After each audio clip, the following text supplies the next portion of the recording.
Customer Dennis here from Submission Radio. We're standing here with an Aussie MMA veteran right here with Soa Palelei. Soa, thanks for coming down. It's good to be here with you in Sydney. How exciting is it for you to be back fighting, obviously, in the homeland? Man, you didn't have to say veteran. That makes me old. No, I'm good. You know, it's a Sydney event, and it's good to be fighting on home soil, and especially with the other Aussie fighters on there. So, yeah, I'm excited, man. You know, it's it's a dream come true to be actually fighting the biggest organisation in the world, at UFC. So, yeah. Now, we've been following your Twitter, and not in a weird way, but we've seen that you've been in Thailand training with Mike Swick, AKA Thailand. Great facility, we hear from a lot of people. Tell us, how's training going? Are you planning on training at AKA Thailand for the majority of this fight? Where are you planning on training for the majority of this one? There's a term for that called stalking. Well, I know. Well, the police, we don't want to say that because this is... Stalking.com. We don't save the pictures on our phone. But anyway, let's get back into the question. Yeah. How's the training going, and where do you plan on training for this one? Training's good, man. It's, you know, when I originally went to Thailand, I was looking for a gym to train at. So, I had a look at all the gyms around there, and AKA is just on another level. I'm not saying anything bad about the other gyms, but I just, at that gym, AKA fits for me. Awesome facilities, the coaches are awesome, great fighters. You know, Mike's done an exceptional job, you know, building that gym up. You know, I've been to a lot of gyms and I've been around for a long time, but... I thought you said don't mention the whole age thing. You just mentioned that you've been around for a long time. Oh, that's like I've been around for a little bit of a time. Okay, a little bit of a time, yeah. But yeah, you know, that's oh, man, it's a crazy gym. But I've just flew in from there, and I fly back out. So I'm going to be spending a lot of time over there, making sure my the guy I'm fighting is his stand-up is really good and stuff. So I'll make sure, like, you know, make sure everything's on par with my stand-up, and got a couple of heavy guys out there as well, heavy Olympic wrestlers out there from Iran. So we're working a lot with them as well. So very nice. The Iranians are obviously very tough. Now, in your last fight, you know, you fought a wrestler, obviously Rosholt. That was a bit of a tough one for you. I want to talk about Thailand, but first let's talk about the wrestling and, you know, where you went after that fight and, you know, where you're sort of improving on the wrestling and things like that. Well, after that fight, I went straight to the all-you-can-eat. I just sat there, all-you-can-eat, and kind of... that was you? Carb aside? That was me, that was me. But, you know, Jared's he's a badass, you know. I guess anyone that fights in the UFC is badass, you know. They sign the best fighters in the world. In saying that, you know, I learned a lot from that fight.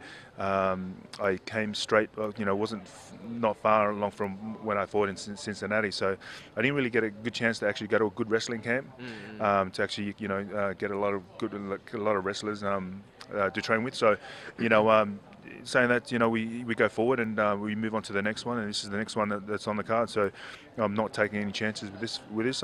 Everything that I've put on the table is going to be 100%. So. You've had an amazing journey. You've been all over the place. You were in the UFC previously, like you mentioned, in 2007. You're back now. I just want to know, when you look back on yourself previously and you look at your fights now, what stands out to you? What's the journey been like to get to this point? It's been a big journey. Obviously, 2007 was a nightmare. I fought in 2007. It was kind of embarrassing for me.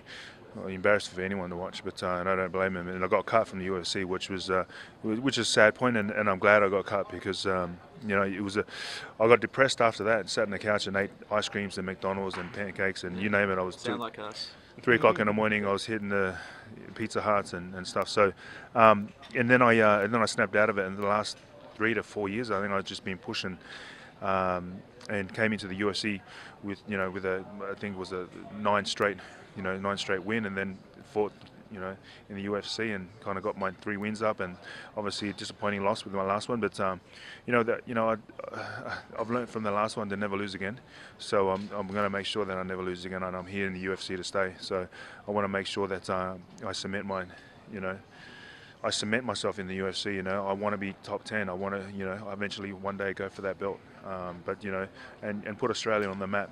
You know, it's put us on the map, man. Exactly. I mean, you know, we've got a lot of top Australian guys coming out of here. You know, and for either one of us. And the thing is, a lot of people around the world don't get, you know, what kind of Australians are. You know, we always back each other up, and you know, if one's up, you know, next person comes in, and so that's a good thing about us guys. You know, we're Aussies, and yeah, watch out, world. Just quickly, in terms of, you know, Soa out of training camp and out of the UFC, you say that you train at AKA Thailand. Now, Thailand's a place where a lot of people go for holidays, especially Aussies. Do you ever get into any, you know, any crazy fun or do exciting things other than train at AKA Thailand? No, I don't.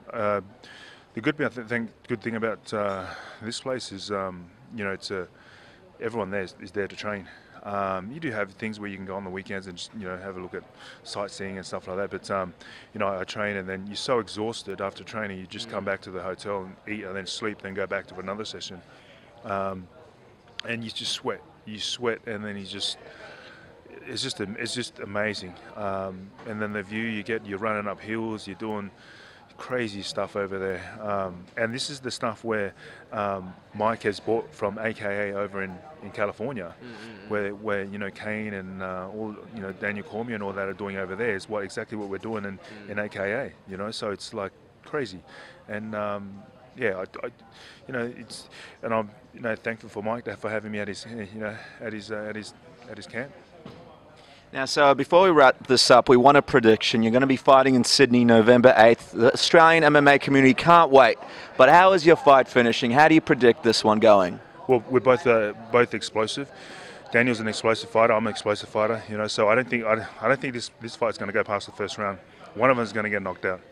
And you know, I've got the home advantage and fighting in Sydney, Australia. So my hands will be up, going, yeah. That's right, guys. Don't call him a veteran. He is having his second coming. So thank you so much for coming and being on Submission Radio, and we'll be following this fight as it gets closer.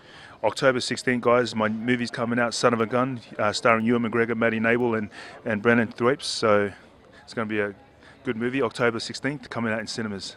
Well, there you go. We'll have to get you back on the show to talk about that. Thanks, guys.